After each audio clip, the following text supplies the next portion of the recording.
একটা দল করেছিলাম, নেত্রীর প্রতি ভরসা রেখেছিলাম।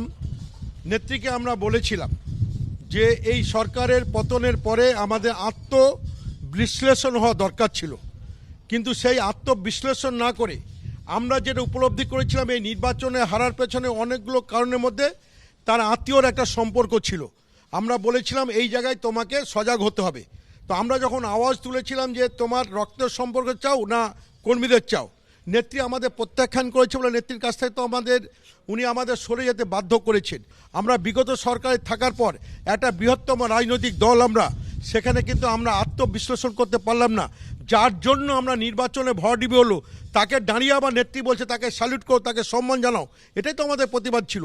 আমরা নতুনভাবে বেরিয়ে এসে আমরা অরিজিনাল তৃণমূল কংগ্রেসের যে দাবিটা করছি, আশা করি নির্বাচন কমিশন আমাদের স্বীকৃতি দেবে এবং যখনই আমরা স্বীকৃতি পেয়ে যাব, আমাদের সিম্বল পেয়ে যাব, আমাদের আন্দোলন বিজেপির বিরুদ্ধে, বিজেপির স্বজনপোষণ দুর্নীতির বিরুদ্ধে মানুষ দেখবে।